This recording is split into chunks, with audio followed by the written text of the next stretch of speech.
$34. That was everything Sofia Voss had left in the world, and she held the crumpled bills in her trembling hand like they were made of glass. The ash from her apartment fire still clung to her hair, coating her skin in a fine grey powder that no amount of water could completely wash away. She stood in the ruins of the Mission District, where the building that had held every memory of her daughter Emma now stood as nothing but blackened concrete and twisted metal. The smell of burned insulation hung in the air like a curse, thick and choking, settling into her lungs with every breath. Emma's photograph was still clutched against her chest, the only thing the fire had left behind. The edges were singed brown, the corners curled from heat, but her daughter's face was still visible. Still beautiful. Still gone. Sofia had counted her money 3 times that morning, hoping the total would change.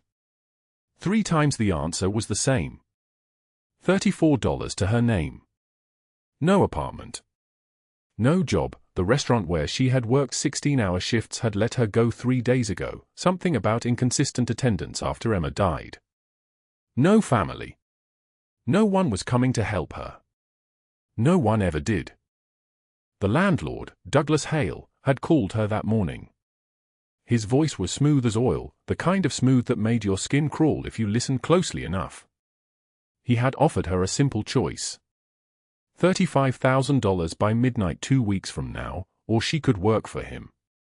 He hadn't specified what the work was, but his tone suggested it wasn't filing paperwork.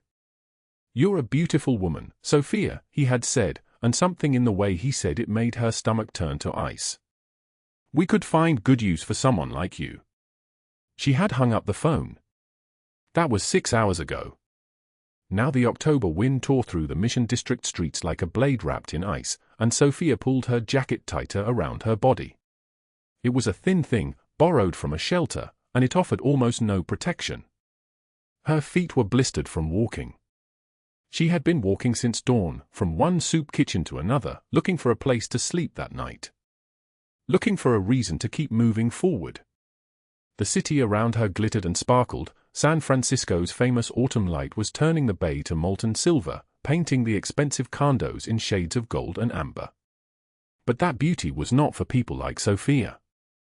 That beauty belonged to people who had apartments and jobs and families who didn't burn to death in apartment fires while they were working double shifts to pay for medicine that didn't work anyway.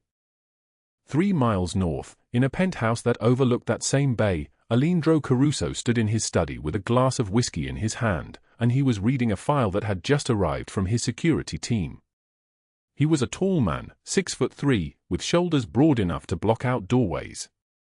His tailored suit was charcoal gray, the kind of suit that cost more than most people's monthly rent, and it hung on him like it had been painted on by someone who understood power the way a sculptor understands marble. His face was sharp, all angles and shadows, with dark eyes that had learned to see through lies before people even spoke them. There was a scar running from his right temple to his cheekbone, thin and white, the kind of scar that told a story about surviving something that should have killed him. His hair was black, thick, silvered just slightly at the temples, and his hands were large enough to wrap around a man's throat. There was a gold watch on his left wrist, the kind that cost more than a car, and on his right hand, a silver ring with a design Sofia would never see. But in that moment, looking at the file his security team had just delivered, Aleandro Caruso looked like a man who had just received the worst news of his life. His jaw was clenched so tight the muscles were visible. His eyes had gone distant and dark, the way a storm sky goes dark just before lightning strikes. The file was about his son. His son, Emma, yes, that was his name, an old family name from the Caruso line, was 7 years old and at that moment sitting with his live-in nanny at the family's mountain lodge in the Sierra Nevada. The boy had been there for 2 weeks while Aleandro handled business in the city. He had been there to keep him safe. He had been there because Aleandro's enemies had recently made a move, a quiet move, the kind of move that meant someone was about to lose a child. The security report was 3 pages long. On page 2, there were photographs. The first showed a ravine, steep and deep, with snow dusting the rocks at the bottom. The second showed his son's winter jacket, torn and muddy, partially visible at the edge of that ravine. The third showed a woman's boot print in the snow, size 7, pressing into the earth near where the jacket had been found. Someone had pulled his son from that ravine. Someone had saved his life. The file didn't have a name. The nanny had been unconscious, recovering from a sedative that had been administered in her evening tea. By the time she woke up, hours had passed. She only remembered fragments: a woman in a delivery uniform, ash in her hair, moving like she was running from something. The woman had pulled the boy from the ravine, called an ambulance, waited until the paramedics arrived, and then disappeared into the October afternoon like she had never been real. Aleandro set the file down on his desk with careful precision. He did not move. He did not speak. The silence in the study was so complete you could hear the clock on the wall ticking off seconds. Each tick was like a hammer blow to his chest. His lieutenant, Carlo, stood near the door in that way that lieutenants do, present but invisible, waiting to be needed. Carlo had worked for Aleandro for 14 years, and in that time he had learned to read his boss's moods the way other men read weather reports. He could see something fundamental shifting in the room, the way air shifts just before a storm. "Find her," Aleandro said.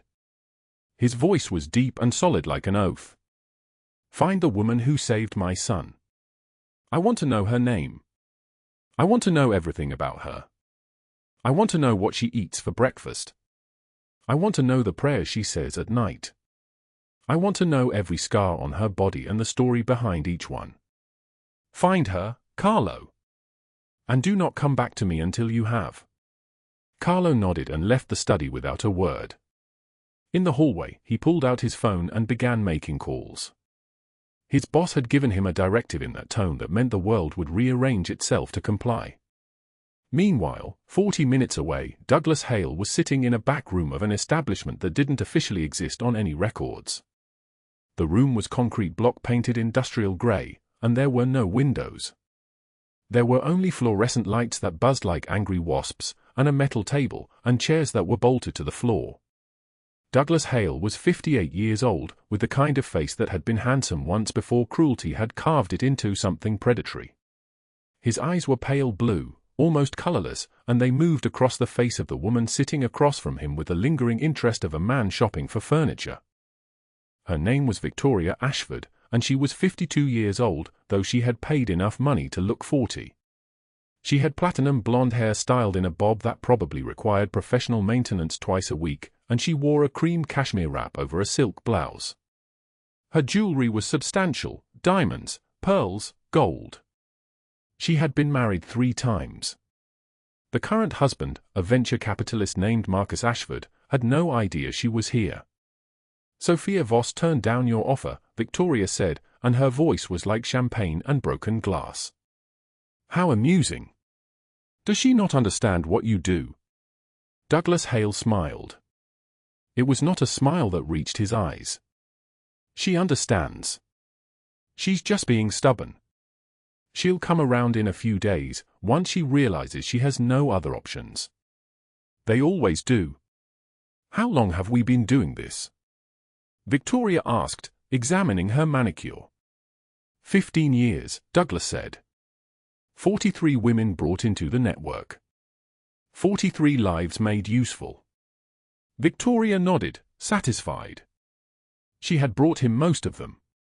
She had volunteered at shelters, worked the soup kitchens, identified the vulnerable ones, the women with no family, no support system, no one who would miss them if they disappeared. She had offered them jobs, housing, hope. Then Douglas had collected the debt. "Sofia Voss is going to be interesting," Victoria said. "She has very little to live for.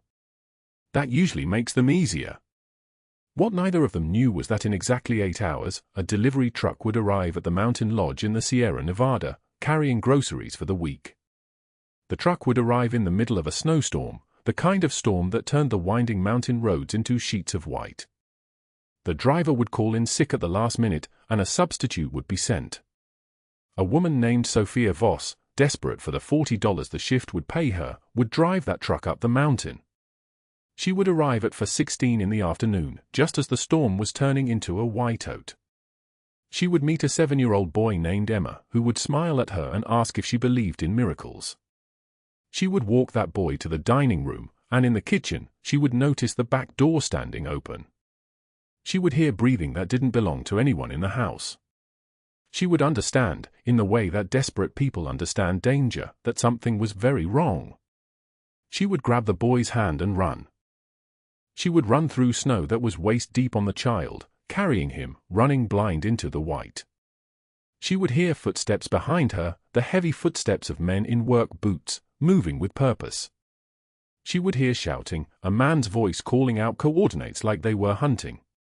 She would trip on hidden rock and fall into a ravine, landing hard on her ribs, the wind knocked completely out of her lungs. The boy would be on top of her, crying, asking if they were going to die. She would tell him no. She would lie and tell him no, even though she could feel her own blood running down her face, and the footsteps were getting closer. She would crawl back up that ravine with her last ounce of strength and drag that child with her, pull him into her arms, and keep running. But that was still 8 hours away. Right now, Sofia Voss was sitting in a shelter in the Tenderloin, watching the rain streak the windows, counting and recounting $34, trying to figure out how to survive 2 weeks. Right now, Aleandro Caruso was reading that security file again, trying to understand how his enemies had found his son. Right now, Victoria Ashford was leaving Douglas Hale's concrete room and driving back to her husband's house in Pacific Heights, smoothing down her cashmere wrap, checking her reflection in the rearview mirror. The rain began to fall harder, and the city of San Francisco turned from gold to gray. 3 days before Sofia Voss stood counting $34 in the shelter, her apartment was burning. The fire began in the walls where the wiring had been corroded for years, frayed copper and rubber insulation waiting for the spark that Douglas Hale had paid a man named Brennan to deliver through a cigarette lighter and a bottle of accelerant poured into 3 strategic locations. But Sofia did not know about the accelerant. At 2:17 in the morning, she knew only that the smoke alarm was screaming and the hallway outside her bedroom door glowed orange like a living thing with hunger. Emma was still asleep. The smell hit first, not the clean smell of a campfire but something chemical and wrong, acrid, burning plastic mixed with burning wood, burning insulation, the smell of destruction itself. Sofia's eyes snapped open. For 1 frozen second, maybe 2, she did not move. Then the sound registered. The crackling. The low roar of fire eating through drywall. The emergency alarm shrieking in that false, urgent wail that humans had learned to associate with death. She moved. Her body moved before her mind caught up, muscle memory from the childhood fire that had killed her mother, the one she had survived by crawling through smoke with her lungs screaming. She threw back the blanket, thin cotton, worn smooth from 1,000 washings, and her feet hit the cold linoleum floor. The apartment was small.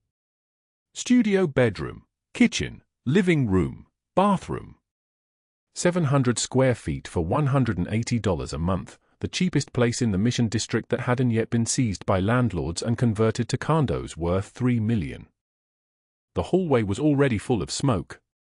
It didn't smell like the movies made fire smell. There was no romance in it, no flickering amber glow that looked peaceful. The smoke was thick and white and it burned her eyes and throat immediately. She stumbled toward Emma's room, 3 steps, maybe 4. The door was hot. She grabbed the handle anyway and it seared her palm but she twisted it open. Emma was sitting up in bed, the small twin bed that Sofia had bought at a thrift store for $42, still rubbing her eyes, confused, not yet understanding that the world was ending. Mama. Emma's voice was small, uncertain, a 4-year-old's voice in the dark. Get up. Now. We have to go. Sofia moved into the room and lifted her daughter. Emma weighed 43 pounds. Sofia knew because they'd been to the clinic for her checkup 2 weeks ago, and the scale had read exactly that. 43 pounds of warmth and sleep-soft skin and trust that her mother could protect her from anything. The window. She thought of the window. Fire escapes existed. They were supposed to exist. But this building was old, and old buildings in the Mission District had been built before fire codes required them, and there was no fire escape outside Emma's room window. There was only the 3-story drop to the concrete alley below. The hallway was worse now. The smoke was thicker, rolling in black waves from the direction of the living room, and the heat was becoming a tangible thing, pressing against her skin like an oven door opening. She could hear the fire now, a sound like nothing she had ever heard, a roaring that seemed alive, seemed almost intelligent in its hunger. She ran toward the front door. The smoke made her blind. She held Emma against her chest and ran anyway, her other hand outstretched, trying to find the wall, the door frame, anything. Her eyes watered so badly she couldn't see. Her lungs were on fire. The smell was everywhere now, filling her nose, her mouth, coating her throat like she was drinking poison. The door frame. Her hand found it. Her fingers found the handle and she twisted it and pulled and she was stumbling out into the hallway, and there was an old man from 3B pulling at her arm. Come on, he was shouting, his voice barely audible above the alarm, and she was moving, and Emma was coughing, a sound like a sick seal, a sound that would haunt Sofia for the rest of her life, that sound of her child's lungs trying to reject the poison they were breathing. The stairs. Down the stairs. 3 flights. The smoke chased them like it was alive, like it had a purpose, and Sofia's legs moved in a way that separated from her mind, in a way that belonged to an older version of her that had already survived one fire, that already knew what it meant to lose everything. The ground floor. The front door. Cool air. Sky.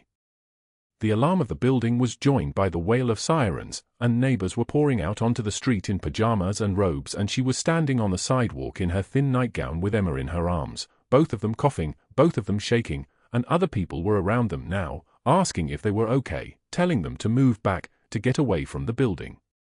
Fire trucks appeared like massive red beasts, their lights painting everything red and white and red again. Firefighters in heavy gear moved with purpose, and hoses were deployed, and water began its futile arc toward the 3rd floor where the fire was consuming everything that Sofia owned. Is anyone else inside? A firefighter, tall, his face obscured by the gear. Any other residents? Sofia couldn't speak. Her voice was gone. Emma was coughing and crying and asking where her toys were, where her pajamas were her things, and Sofia was holding her and not speaking because the firefighter was already turning away, already moving toward the building, and something in his body language told her that he already knew, that they had gotten out just in time, or maybe not in time, maybe they had gotten out because the fire had not reached Emma's room yet, but it was going to burn. Everything. She watched the building burn. She watched it for 3 hours as the night turned from black to gray to the pale blue of dawn, and she didn't let Emma go, not even when other firefighters tried to put thermal blankets around them, not even when paramedics wanted to check Emma for smoke inhalation. She held her daughter and watched the fire consume the small 2-bedroom apartment that had been the only home Emma had ever known. At 6:08 in the morning, as the sun was rising over the eastern hills of San Francisco, a firefighter approached Sofia. His name tag read Torres. He was carrying something, and his face was arranged in the expression that humans wear when they have to deliver news that will split a life into before and after. "We found your daughter's room," he said. His voice was very gentle. There was a child in the bed. The words didn't make sense. Sofia was holding Emma. Emma was right here, in her arms, still crying, still asking about her toys. "I have her," Sofia said. "I got her out." The firefighter's face didn't change. "There's another child." Sofia didn't understand. There was no other child. There was only Emma. There had only ever been Emma, the baby she'd carried through rehab, through 5 different shelters, through waitressing jobs at restaurants that paid under minimum wage, the only thing that belonged to her, the only thing that mattered. But then she understood. Because there was a small body in the building. A small body in a bed that wasn't Emma's bed. A small body that had been asleep in a room she didn't recognize because it wasn't her apartment, it was someone else's apartment, and the firefighter was speaking about a child named Marcus, age 5, the son of the family in 3A, the apartment below hers, the family she had never known well, the mother who had occasionally smiled at her in the hallway, the father who worked nights. No. That wasn't right either. Sofia was holding Emma. Emma was alive.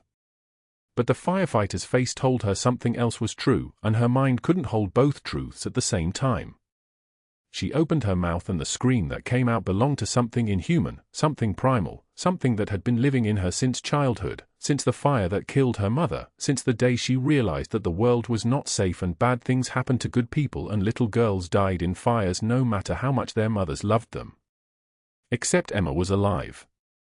But somebody's baby wasn't. The firefighter was still talking, and EMTs were moving toward her, and Emma was asking why Mama was screaming. Why was Mama screaming? Mama, stop. And Sofia couldn't stop, couldn't breathe, couldn't understand how both things could be true at the same time. Hours later, after Emma had been examined at St. Mary's Hospital and cleared of serious injury, after social services had been called and asked if there was anywhere she could stay because her apartment was officially classified as uninhabitable, after she had answered questions about whether she had family, whether she had friends, whether she had anywhere at all, Sofia sat in the emergency room waiting area with Emma asleep against her shoulder, and she reached into the pocket of her nightgown and found the prayer card. Emma had given it to her that morning, before breakfast, before school, before the day had been normal. It was a small card, printed on cheap cardstock, a picture of an angel protecting a child. On the back, Emma's careful printing, for Mama. When you're scared, look at the angel. She was 4 years old. She was learning to write her letters. She had made this prayer card at school and given it to her mother because children understand things about love that adults forget. Sofia held the card in her shaking hand. The ink was smudged. One corner was bent. This was everything she had left. This piece of cardstock and the child asleep against her, and $34 that had been in her purse on the kitchen table, the purse that no one had retrieved from the building, the money that she would claim later from the Salvation Army because they gave emergency assistance to displaced persons who had lost everything. $34. And a prayer card. And a daughter who had gotten out, who was alive, who was breathing, who had gotten out because Sofia had moved the second she heard the fire, had run blind through smoke, had found her in the dark. But someone else's daughter hadn't gotten out. And that was a truth that would live in Sofia's bones for the rest of her life. By 11 p.m. that night, Sofia and Emma were in a bed at the Harbour Light Shelter, a thin mattress on a metal frame in a room with 12 other women and 7 other children. The facility had no windows, and the fluorescent lights hummed with a sound like something dying slowly. Emma was asleep, finally, after hours of asking questions and crying and having nightmares every time she closed her eyes. Sofia lay awake in the dark and counted her money again. $20 in ones, $10 in coins, $4 in a bill she'd found on the hospital waiting room floor. $34.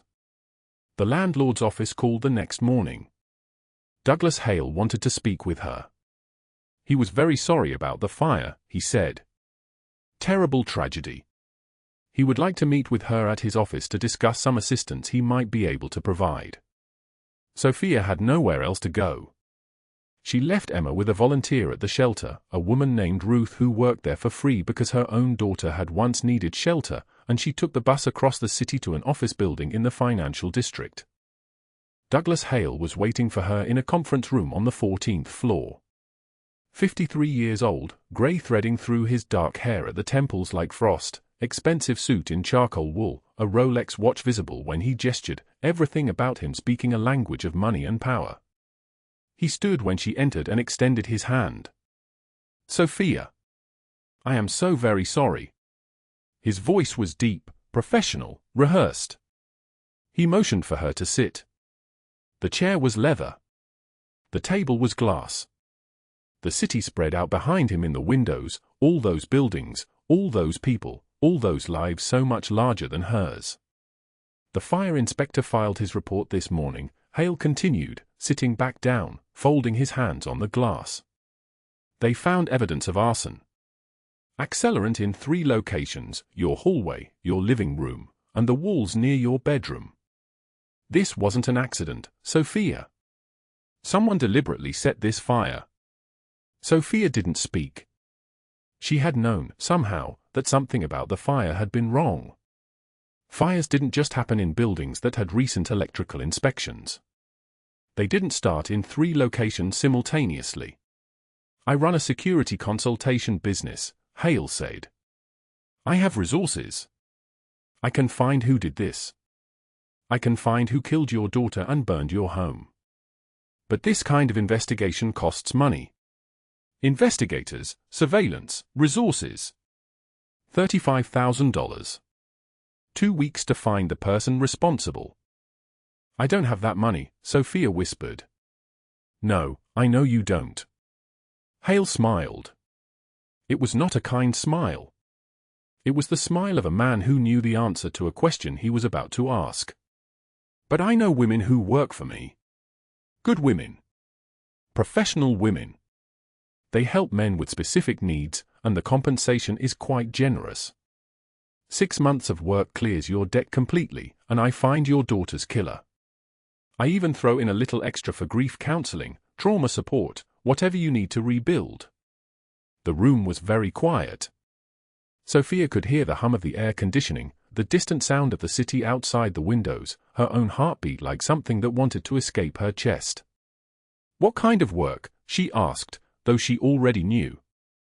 She had been poor long enough to understand what this offer was. What it meant. What it would cost. The kind that pays very well because the men involved are very discreet, Hale said. You'd be safe. Screened clients only. 5 days a week, maximum. The other 2 days you'd have for your daughter, for yourself. By the end of 6 months, you'd have money, you'd know who did this, and you could start over. I need to think, Sofia said. You have 48 hours. Hale stood. The meeting was over. After that, the offer changes to something less generous. I trust you'll make the right decision.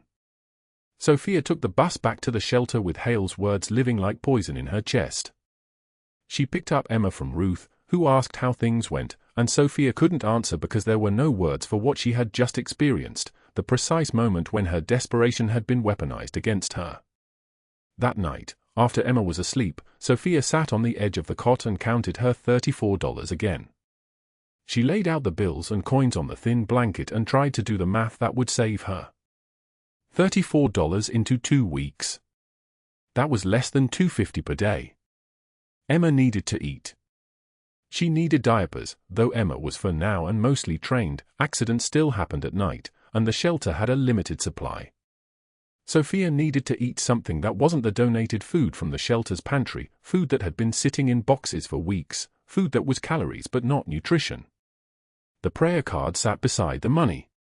When you're scared, look at the angel, Emma's careful letters read. Sofia picked it up and held it to her chest, and she did something she hadn't done since her daughter was born. She prayed. She prayed to the angel on the card, to whatever God was listening, to the universe, to fate, to anything that might be out there in the darkness. She prayed for a way out that didn't involve selling the only thing she had left, her body, her survival, her future. She prayed for a miracle. At 8 a.m. the next morning, a call came through to the shelter's front desk. A temp agency had a grocery delivery job available. Early morning, flexible hours, immediate payment. Did they have anyone available? Ruth found Sofia in the common room, staring at nothing, and told her about the job. The pay was minimum wage plus tips, but it was honest work. The first delivery was to a private residence in the mountains north of the city, and the driver would need to leave in 6 hours. Sofia said yes before Ruth had even finished speaking. She would take it. She would take anything that wasn't Hale's offer, anything that meant she could tell herself she was still choosing her own path, still fighting, still trying to be the kind of mother that a child deserved. She didn't know that 6 hours from now, she would be driving north through fog so thick she couldn't see the road ahead.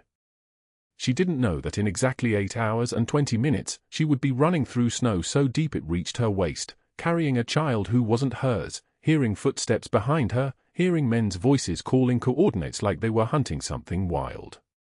She didn't know that she would fall into a ravine and think, for just a moment, that this was it, this was the end, this was where her story stopped.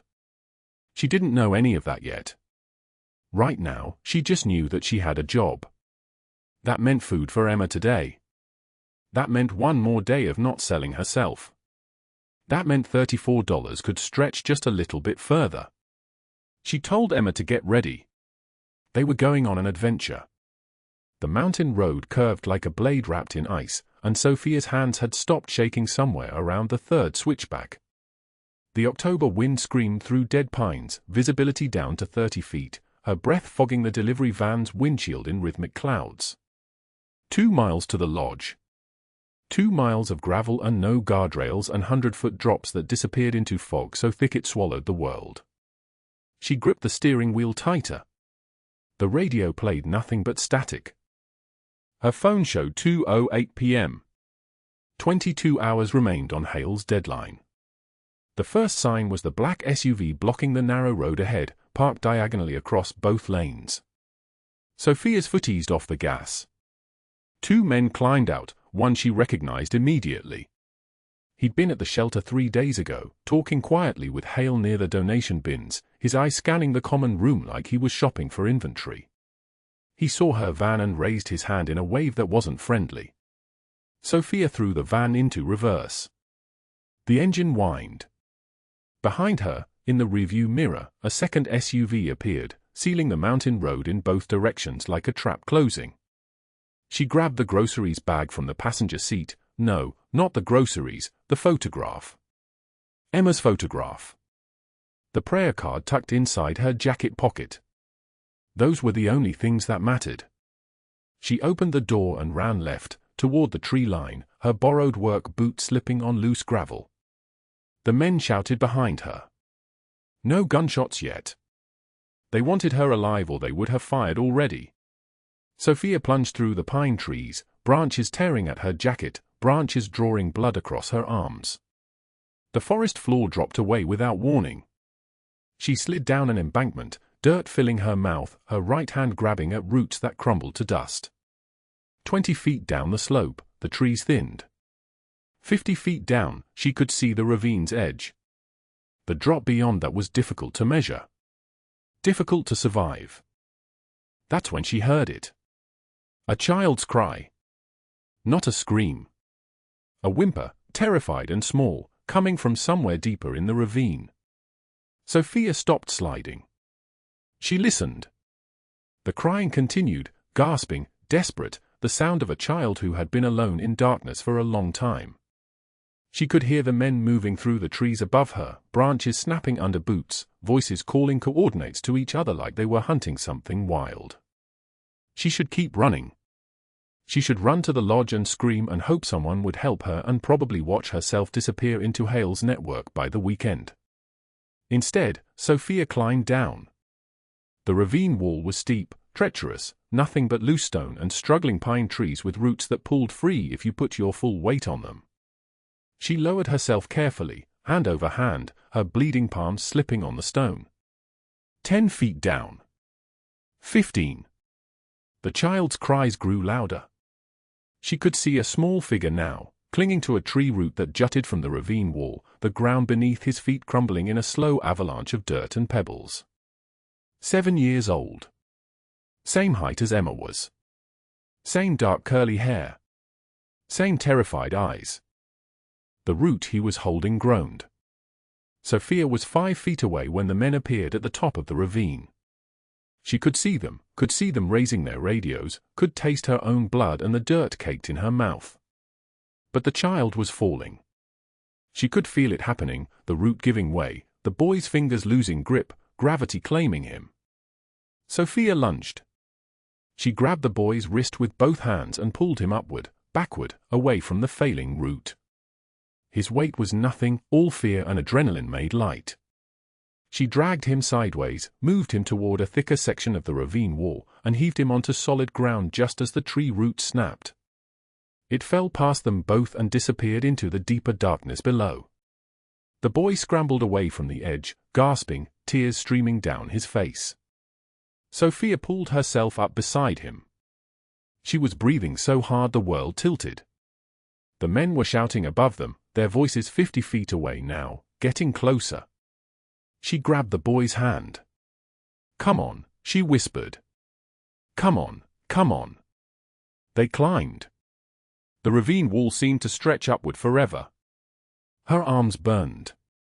The boy kept stumbling, and she kept lifting him, kept moving, kept pushing toward the sound of the men's voices because the only way out was through them.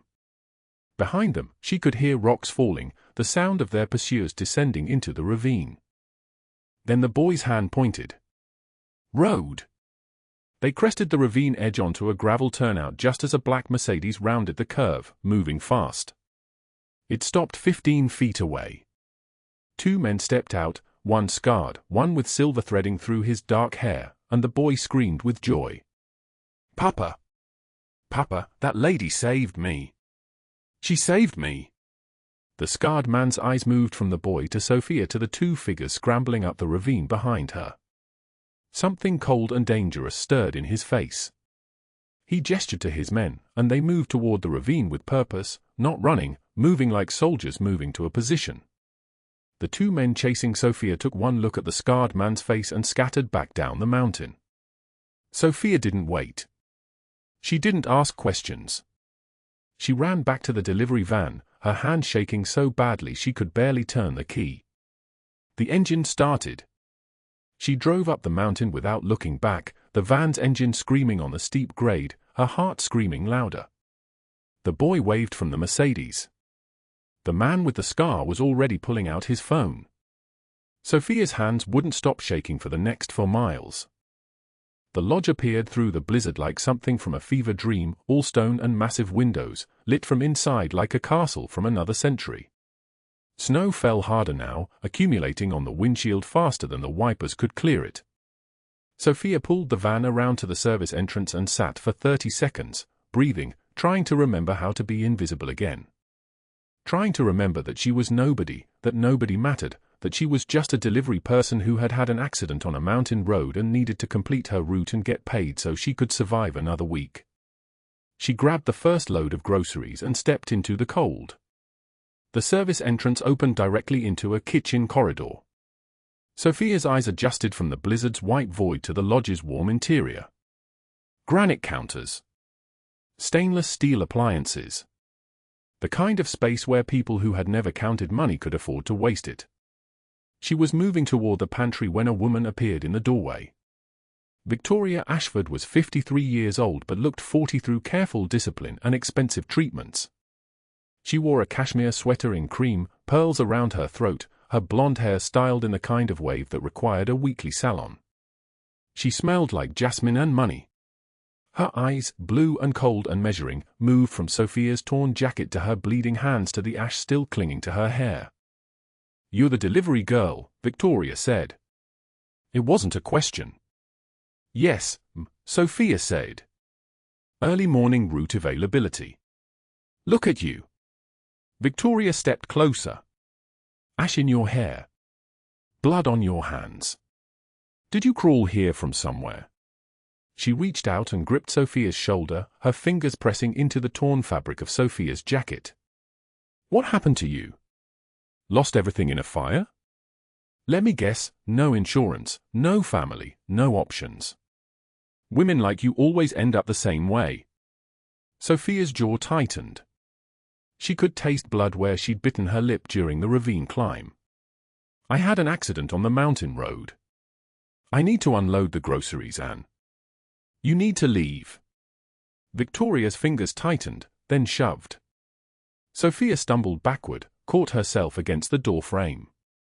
"We don't accept charity cases at this house. Look at you, you're bleeding on my floor." "Please," Sofia said quietly.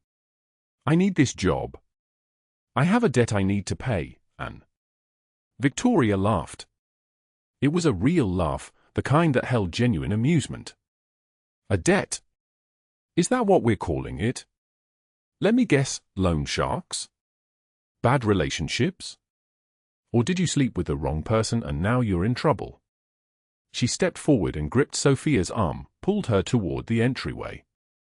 "Not my problem, sweetheart. Your problems are your problems." Another shove, harder this time. Sofia fell onto the stone steps outside, groceries spilling across the snow. Apples rolled down the steps. A bag of rice split, pouring white grains across the white snow like salt on salt. The door slammed behind her. Sofia knelt in the blizzard and began gathering the fallen groceries with numb fingers. The wind cut through her thin jacket. She could taste blood and snow and something like surrender. She didn't notice the small face in the upstairs window watching her, didn't know that a scarred man in a dark study for floors above had been watching the entire encounter on security monitors, didn't know that he was already moving toward his study door with a phone in his hand. She only knew that she had 22 hours remaining on a deadline she couldn't meet, and she'd just thrown away her only source of income. The front door opened behind her. Aleandro Caruso stepped into the snow wearing nothing but a black shirt rolled to the elbows, his forearms showing the edges of tattoos, a scar running through his left eyebrow like an accent mark on his face. He was 41 years old and looked like he could split the world open with his bare hands. Behind him, in the doorway, stood two men, Carlo with the scarred face, Enzo with silver threading through dark hair. "You're Sofia Voss," Aleandro said. It wasn't a question either. She turned slowly. Snow was falling into her eyes. Her hands were full of scattered groceries. "Yes," she whispered. "You saved my son. 4 hours ago. The ravine." He stepped closer. Emma was hunting something and fell. 2 men were coming down the mountain to retrieve him. "And you pulled him out while they were hunting you. Then you ran." He tilted his head slightly, studying her face like he was trying to memorize it. "Why?" Sofia couldn't think of an answer that made sense. "I just saw a child. I saw someone who was afraid." Aleandro's expression didn't change, but something shifted behind his eyes. He extended his hand. "Come inside. Please." She took it. The lodge's main room was all vaulted ceilings and a fireplace that could fit a car inside it, flames roaring up the chimney, the warmth so sudden and complete that Sofia's muscles seized. Emma appeared from behind a leather sofa and ran directly to her. "You're the lady. You're the lady who saved me. Papa, she saved me from falling." The boy grabbed Sofia's hand, and she felt something inside her chest crack open. The same name. The same age. The same desperate need to be saved. Her eyes stung. Aleandro watched her face. He turned to Victoria, who had followed them inside and was standing near the archway, her entire body rigid with rage. "Leave us," he said quietly. "Excuse me." Victoria's voice turned sharp. "Now." His voice dropped to something dangerous, something that made the temperature in the room seem to drop 20 degrees. "Leave us, or I will have Carlo remove you." Victoria looked at Carlo. Carlo didn't move, but his expression said he would very much like to remove her. She turned and left, her heels clicking angrily against the marble floor. Aleandro gestured toward the sofa. Sofia sat down slowly. Emma curled against her side, and she put her arm around him without thinking, muscle memory from a daughter she'd lost, from a love she'd never stopped carrying. Carlo and Enzo stood by the fireplace, watching. "Tell me about the men on the mountain," Aleandro said. "I don't know who they were." "You're lying. Tell me about the fire." Sofia's hands clenched. "How do you know about the fire?" "I know everything about you, Sofia Voss." He sat down across from her, his body relaxed, his eyes sharp as broken glass. "Your apartment in the Mission District burned on October 11th. Your 7-year-old daughter Emma died in that fire. You have $34 to your name. And someone named Douglas Hale gave you 48 hours to accept his offer or face consequences. I want to know what he offered." Sofia stood. "I should go. I shouldn't be here. I need to. You'll die out there." Aleandro's voice was quiet but absolute. "The men on that mountain weren't random thieves, Sofia. They were sent for you. By Hale. Because you refused him something, and people who refuse Hale tend to lose things they can't afford to lose." She wanted to leave. Every survival instinct screamed at her to walk away from this man and his dangerous knowledge. But the blizzard was worsening. The wind was shaking the windows.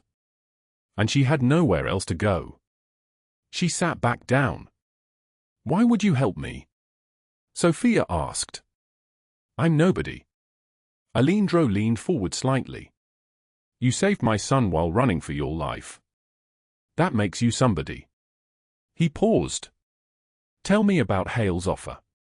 Sofia told him everything. The visit to the shelter. The $35,000 Hale claimed she owed for shelter, for the cost of identifying her daughter's body, for expenses incurred during the fire investigation. The 2-week deadline. The alternative he'd offered, 6 months working for him, servicing his clients, doing whatever they asked, and he would find the person who set the fire and murdered Emma. Aleandro's knuckles went white on his whiskey glass. Hale is a human trafficker, Aleandro said quietly. He's run a network in this city for 15 years. Moving women through shell properties. Protected by people in government, in law enforcement, in the financial sector. And the fire that killed your daughter, I think he set it. I think your daughter's death was a message about what happens when women refuse him. And I think the woman who just threw you into the snow is his partner. Sofia's world tilted. Victoria Ashford had been at the shelter. She'd been kind to Sofia, had offered to help her find resources, had gotten her information about the temp agency. Victoria had smiled while asking about her daughter. She identifies vulnerable women, Aleandro continued. Women at shelters, soup kitchens, women with nothing. She feeds their information to Hale. She's been doing this for 15 years. 43 women that we know of. Maybe more. She launders his money through her charity foundation. And she knew your address, Sofia. She knew exactly where you were when the fire started. Sofia pulled the prayer card from her jacket pocket. Emma had given it to her the morning of the fire, a worn thing, creased from being in Sofia's pocket, an angel drawn on the front in children's crayon. She held it without speaking. I've been trying to prove it for 2 years, Aleandro said. But she's careful. Hale's careful. Now you've given me something they didn't expect. You refused his offer, he retaliated with murder, and Victoria has a direct connection to you. That's enough. Enough to burn the entire operation to the ground. Federal prison. 40 years minimum for Hale. 30 for Victoria. Your daughter's killer in a cage for the rest of his life. Sofia looked at the prayer card. At the angel's wings, drawn by a 7-year-old's hand, given to her out of a child's pure understanding that her mother needed protection more than she did. I'll stay, Sofia whispered. Emma pulled her hand tighter. Outside, the blizzard was building toward something terrible. Inside, Aleandro was already making calls, already giving orders, already moving pieces across a chessboard Sofia couldn't see.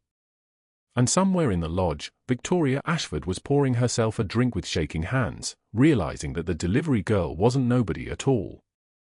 She was a weapon aimed directly at everything Victoria had built.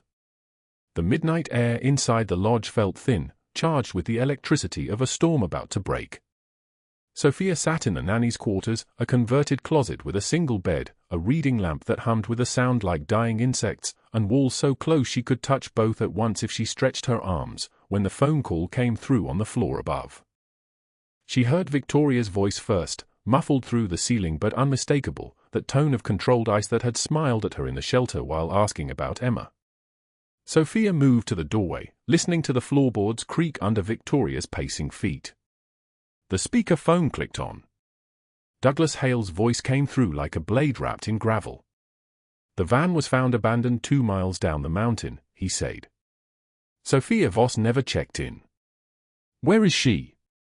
Victoria's response was so quiet Sofia almost missed it. I sent her away hours ago. She left this morning, walked into the town, said she needed to think. My men saw Caruso's guards on that road. 6 of them. Professional tactical setup. If she's in that lodge, if she's been talking. Aleandro doesn't know anything. I swear it. I never mentioned your name, never gave him details, she was just a frightened girl I was helping. The silence that followed was worse than any scream. Then prove it, Hale said. I'm coming there. Now. The line went dead. Sofia's hands began to shake. She pulled the prayer card from her jacket pocket, the thing Emma had pressed into her fingers the morning of the fire, a worn rectangle of cardstock with an angel drawn in blue crayon, the words "Mommy protects you" written in a child's careful block letters. Her daughter's faith in her crystallized into paper. She needed Aleandro. Sofia climbed the narrow stairs from the nanny's quarters, her footsteps silent on the carpet runner, moving through hallways lined with paintings that cost more than everything she had ever owned. The study door was closed but light spilled from underneath. She knocked. Aleandro sat at his desk, a phone pressed to his ear, his face illuminated by the glow of a laptop screen. He was still in the clothes he'd worn that morning, dark slacks, white shirt unbuttoned at the collar, no jacket, no pretense. When he saw her, he ended the call without words. "Hale knows I'm here," Sofia said. "Victoria just told him. He's coming." Aleandro stood slowly, every movement deliberate, like a general surveying a battlefield that was about to become his. "Good. Good? He's going to come and get you." Aleandro moved around the desk. "Yes. And when he does, I'm going to show him exactly what happens when someone tries to take what belongs to me." Sofia flinched.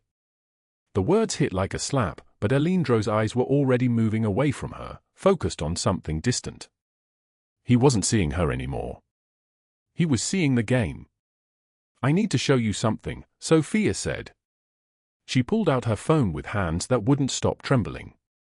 3 days ago, while gathering her things at the city shelter, that terrible place where Victoria had found her, had smiled, had started the machinery of her destruction, Sofia had photographed every page of the ledger.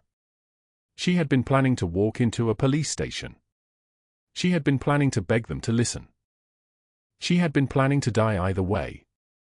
The ledger pages filled the phone screen. Account numbers. Transaction codes. Dates that matched missing women from the news. Victoria's charity foundation was the hub, money flowing in from city contracts, flowing out to Douglas Hale's operation. 15 years of numbers. 43 names, some with photographs attached, documentation so meticulous that it looked like a business expense report. Which, to them, it was. Aleandro scrolled through the images. His jaw tightened. When he spoke, his voice was like thunder. "You've had this for 3 days. I was going to go to the police. Instead, you came here." He set the phone down, picked up his own, and spoke into it without preamble. "Carlo. Wake everyone. Hale is coming to the lodge tonight. And we're going to give him exactly what he wants." The hours between the phone call and Hale's arrival stretched like pooled glass. Sofia watched Aleandro work, watched him move through the lodge with his men appearing and disappearing like smoke, watched tactical vests and weapons materialize from closets and locked rooms, watched the mansion transform from a place of refuge into a fortress. Carlo was the first to arrive in the main hall, already in black tactical gear, his scarred face grim. Enzo came next, then 4 others, men whose names Sofia never learned but whose presence made the air feel dangerous, waited. They moved with the synchronized silence of a single organism, each understanding his role without words. "The FBI is already moving," Aleandro told them. Federal agents hit the warehouse in the Tenderloin at 1 a.m. They have everything they need from Sofia's evidence. What happens here tonight is cleanup. He paused. Hale will want to talk first. He'll want to negotiate. We let him. We let him believe he still has options. Then he realizes he doesn't. 2 men took positions at the windows. 2 others moved outside to wait in the darkness. Carlo stayed with Aleandro in the foyer, the great entrance hall with its vaulted ceiling and marble floors that rang with every footstep like a cathedral of money. Sofia waited in a side room, Emma pressed against her in the darkness, watching through a crack in the door. At 2 a.m., headlights cut through the blizzard. The front doors opened and cold air screamed into the lodge, carrying snow that fell like ash. Douglas Hale stepped inside, and Sofia understood, for the first time, what evil looked like when it was comfortable in its own skin. He was 53 years old, with grey threading through dark hair at his temples, a face that might have been handsome before cruelty had carved lines around his mouth. He wore a coat of charcoal cashmere over a three-piece suit, and his eyes, those eyes were the worst part, they were not angry or afraid. They were calculating, already assessing the room, already running through scenarios. 6 men flanked him, all dressed identically in black jackets, all with the particular posture of hired muscle. Gun somewhere, Sofia knew. Always guns. Aleandro, Hale said, his voice smooth as oil. I appreciate the hospitality. But I'm here for the girl. Aleandro stood perfectly still in the center of the foyer, Carlo just behind his right shoulder. She's under my protection. She's my employee. She owes me $35,000. Our agreement was clear, 2 weeks to find the money, or she works the debt off. Those terms don't change because she ran north and hid in a mountain lodge with a man she just met. You burned her apartment with her daughter inside it, Aleandro said.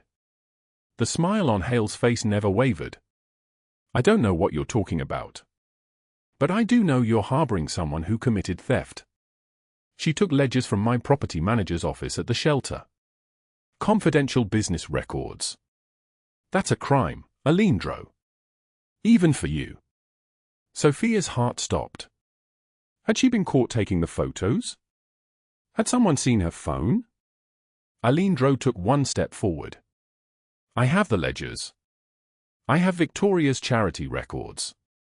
I have the names of 43 women you've moved through your network in 15 years. I have the fire inspector's report showing the accelerant used in Sofia's apartment matches the batch stored in your Tenderloin warehouse. And I have 12 federal agents currently executing a search warrant on that warehouse right now. The smile froze on Hale's face for exactly 2 seconds. Then he laughed, a sound like breaking glass. You think you can? Sofia stepped out of the shadows, the prayer card in one hand, her phone in the other. Emma's prayer card, the angel's wings drawn in blue crayon, her daughter's faith made tangible. I have all of it, Sofia said. Her voice was barely a whisper, but it cut through the foyer like a blade. I documented everything. Every page. Every name. Every date that matches a woman who went missing. I sent it to the FBI 12 hours ago. And I testified by video conference 2 hours ago. You're done. Hale's hand moved toward her. Aleandro moved like lightning, a surge of controlled violence so fast that the eye couldn't track it. He had Hale on the ground in 2 seconds, one knee pressed to the man's spine, Hale's arm twisted backward in a way that made him scream. Carlo stepped forward, calm and methodical, and pressed the muzzle of his gun against Hale's temple. Don't move, Carlo said. The front doors exploded open. Federal agents poured in like a tactical flood, 12 men and women in navy windbreakers marked with yellow FBI letters, tactical vests, weapons raised but not aimed, moving in choreographed patterns. The sound of boots on marble echoed through the foyer like thunder multiplied. Douglas Hale, an agent shouted, You're under arrest for human trafficking, racketeering, conspiracy to commit murder, and arson. The handcuffs snapped closed around his wrists with the finality of a coffin lid sealing. Hale was screaming now, begging, listing names of politicians he knew, judges he'd bought, lawyers he had on retainer. His voice cracked like he was coming apart. Carlo pulled him to his feet. As they dragged him toward the door, Hale looked directly at Sofia. His eyes were the eyes of a man who had just realized his empire was gone. This isn't over, he hissed. An agent moved him outside, into the snow, into the red and blue lights of federal vehicles that painted the entire mountainside in the colors of justice. Victoria Ashford tried to run from the stairs where she'd been watching, tried to make it to the back hallways. Sofia simply stepped into her path. The society widow froze, her pearls catching the light, her face finally stripped of the careful mask she'd worn. Up close, Sofia could see the fear underneath the cruelty. Victoria was just a woman who had chosen the wrong path again and again, until the path had become a cliff. I was trying to help you, Victoria whispered. You helped burn my daughter, Sofia said. You helped murder her and then smiled while asking about her. You identified vulnerable women and fed their addresses to a man who kidnapped them. You're nothing. An FBI agent took Victoria's arm. She didn't resist. As they led her out, her pearls swayed like a pendulum, like the ticking of a clock counting down her freedom. 30 years, the agents had told Sofia. 30 years in federal prison for conspiracy and human trafficking. 2 miles away, at the Tenderloin warehouse, the liberation was happening simultaneously. 43 women in darkness. Chained to pipes. Some as young as 19. Some who hadn't seen sunlight in months.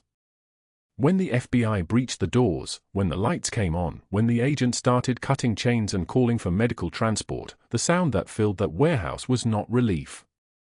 It was the sound of people who had stopped believing they would ever be free, learning, in that moment, that they were wrong.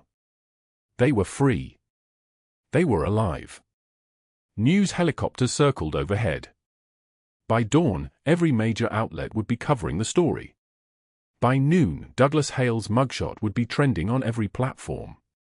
By the end of the week, Victoria Ashford's name would be synonymous with betrayal, with a wealthy woman who had helped enslave her own gender for profit. But that night, in the lodge, Sofia stood in the October dawn and felt nothing. The wind cut through her like a blade. The sky was turning pale, that in-between time when night hasn't quite finished dying but day hasn't been born yet. She stood on the stone steps where Victoria had thrown her 6 hours ago, holding Emma's prayer card, and suddenly everything crashed down. Her knees buckled. She sat on the frozen steps, her hand shaking so violently she nearly dropped the prayer card. The card was wet, she was crying, had been crying, hadn't realized. Everything was over. Hale was arrested. Victoria was arrested. 43 women were safe. And Emma was still dead. The math was wrong. All of it was wrong. Justice didn't bring her daughter back. A 30-year prison sentence didn't resurrect a 7-year-old who had given her a prayer card for protection. 43 women saved didn't equal 1 dead child. The accounting didn't work. Sofia looked toward the ravine in the distance, the trees dark against the pale sky. It would be easy, she thought. So easy. Walk into the trees. Let the cold take her. Stop fighting. Stop carrying the weight of a prayer card that hadn't protected anyone. The front door opened. Emma Caruso, 7 years old, dark curls, still alive, ran out in his pajamas, his feet bare against the frozen stone. Miss Sofia, you're cold. Come inside. Papa made hot chocolate. The boy grabbed her hand. His palm was warm. Living. Real.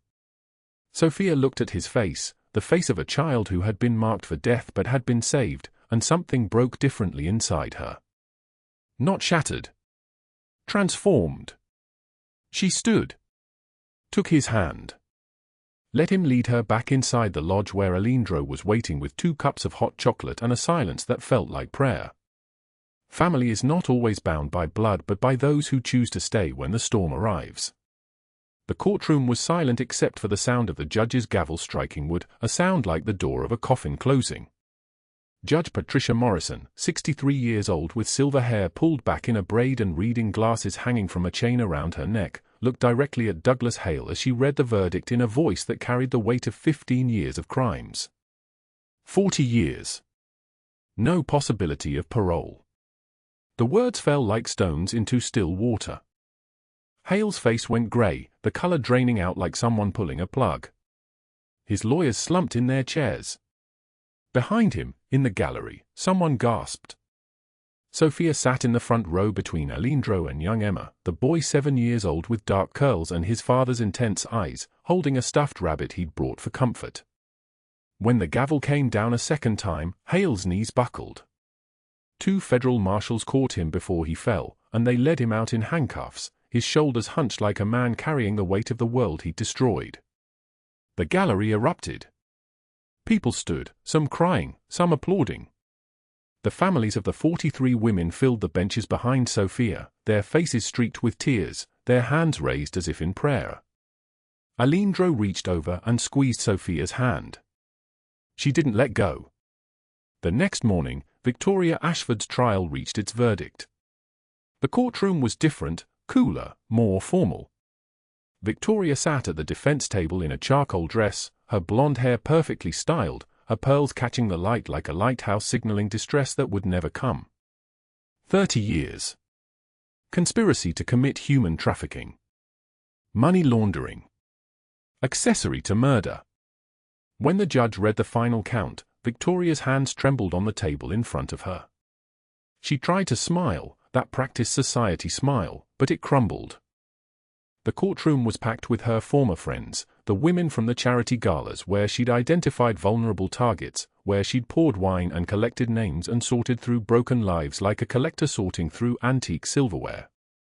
When the marshals led her away in prison scrubs instead of designer clothes, when her manicured hands were placed in handcuffs, the flashbulbs exploded like machine gun fire. By evening, her photograph was on the front page of every San Francisco newspaper. Fallen society widow. Trafficking kingpin's partner. The photographs from charity events alongside the mug shot, the contrast was devastating. One photo showed Victoria at a gala 3 years ago, dripping in diamonds, surrounded by smiling women. The other showed her in orange, her face blank, her eyes hollow. 2 days later, the lodge was quiet in a way that felt like healing. Sofia stood in the main room where a fire crackled in the enormous stone fireplace, casting shadows that danced like ghosts deciding whether to stay or leave. The window showed mountains beyond mountains, the blizzard finally passed, leaving everything white and clean. Young Emma was asleep upstairs in his room, the room he'd slept in for 3 weeks while his father watched Sofia like a man watching a candle that might blow out. Aleandro sat across from her on a leather chair that cost more than Sofia's annual salary. He was 38 years old, 6'1", with dark hair silvered at the temples and the kind of face that had learned not to show emotion, until recently. A scar ran from his left eye to his cheekbone, pale against his olive skin. His hands were folded, and on one finger sat a platinum ring stamped with a symbol she'd come to understand meant power and loyalty in equal measure.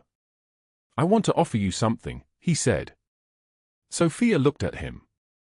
She was wearing clothes that Victoria had left behind, simple linen pants and a sweater, and they hung on her frame because 3 weeks wasn't enough time to stop looking hollow. Her hair had grown past her shoulders, and Aleandro had never mentioned it, but she caught him watching her when he thought she wasn't paying attention.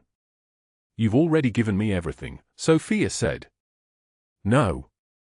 He paused. The fire crackled. "I want to offer you the nanny position. Permanently. Live in. Emma asks for you every morning when he wakes up. He asks before he asks for me. And the previous nanny's quarters were a converted closet, 14-hour days, barely enough to survive. I'm offering you a guest suite. The one overlooking the garden. Reasonable hours. A salary that means you'll never count $34 in your pocket ever again." Sofia heard the rain against the windows. Outside, the world was still recovering from the blizzard. Inside, the fire was warm enough to burn away cold. "Why?" she whispered. Aleandro stood. He was a man who moved deliberately, each gesture controlled, each step measured. He walked to the window and looked out at the mountains. When he spoke, his voice was deep and solid like an oath. "Because you saved my son on the worst night of my life. Because I know what it's like to grow up in poverty with a violent father, to claw your way out of the dirt, to swear that no child will suffer the way you did. My son almost died that day. And you, running for your life, terrified, with nothing, stopped to pull him from a ravine. That's not someone I let walk away." Sofia felt tears starting. She didn't fight them this time. "I'm broken, Aleandro. My daughter is gone. Some days I can barely breathe." He turned to face her. "Then breathe here. Let my son help you heal the way you've already helped him. He has nightmares about the ravine. You're the only person who can calm him down, because you were there. You understand what it means to be pulled out of the dark." Sofia looked at the prayer card sitting on the table between them, the one Emma had given her the morning of the fire, faded now, worn from being held so many times. The angel on the front had lost its gold leaf. Emma, my Emma, would want me to help another child. She always said I gave too much, that I needed to save some love for myself. But I don't know how to do that anymore. Then let us teach you, Aleandro said. The sound of small feet on the stairs came before Sofia could respond. Young Emma appeared in his pajamas, sleepy-eyed, his dark curls messy from sleep. He walked directly to Sofia and climbed into her lap without asking permission. 7 years old, the age Emma had been when the fire took her, and Sofia's arms closed around him like a door closing on suffering. "You're staying, right?" the boy asked. "Papa said you might stay." Sofia looked at Aleandro over the boy's head. She saw it then, the thing that had been growing since that first night in the ravine, the thing that terrified her because she thought love had died in the fire with her daughter. But love hadn't died. It had transformed. It was living in this child's arms. It was living in Aleandro's eyes. "I'm staying," she said.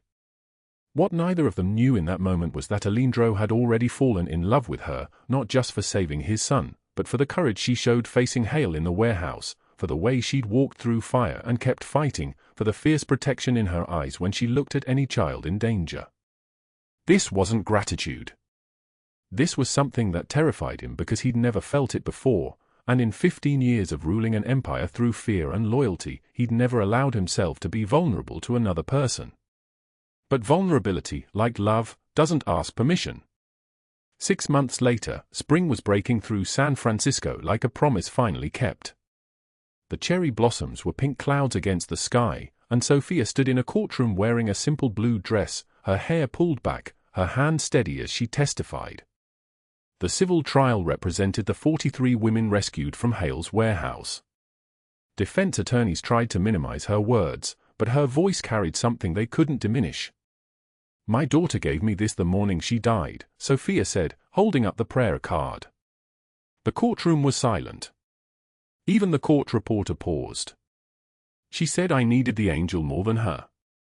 She was right. I needed the reminder that even in the darkest moments, someone is watching over us. That courage matters.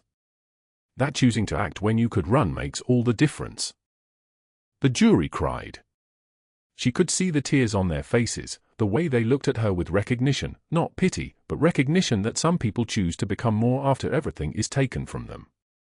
The lodge at evening, soft light turning gold across the main room. Sofia was in the kitchen with young Emma, flour on his nose, laughter filling the space where there used to be only grief. They were making cookies, and the boy was explaining his theory about why chocolate chips worked better than raisins. Aleandro watched from the doorway, Carlo and Enzo standing beside him in dark suits that cost more than they used to spend on cars. "When are you going to tell her?" Carlo asked quietly. "Tell her what?" Aleandro said, but he knew. "That you're in love with her. That you have been since the night she faced Hale in that warehouse." Enzo nodded. "We all see it, boss. Even the kid sees it."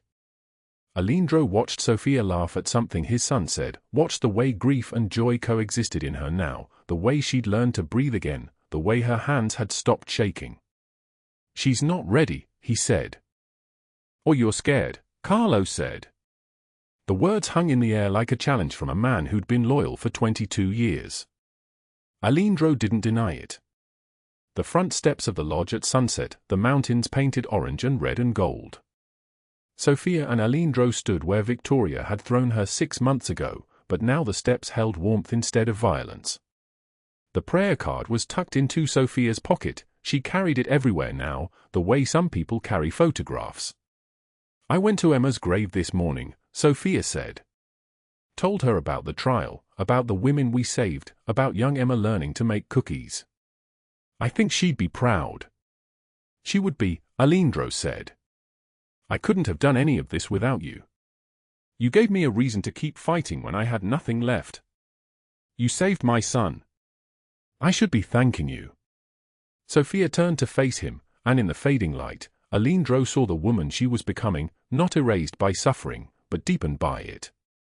"This thing between us, this mutual rescue, It's not just about that night anymore, is it? Aleandro met her eyes. No. It's not. Good, Sofia said. Because I'm not ready for it to be simple, but I'm also not ready to let it go. Young Emma ran out onto the steps. Papa! Miss Sofia! Come see the cookies. They followed him inside, and the camera held on the empty steps, the prayer card catching the last light of day, the angel's wings gleaming gold. Family is not always bound by blood but by those who choose to stay when the storm arrives. How did this story make you feel? Please leave a comment below and share what is in your heart. If you enjoyed this, hit that like button and subscribe so you do not miss what is coming tomorrow. Share this with someone who needs to hear it.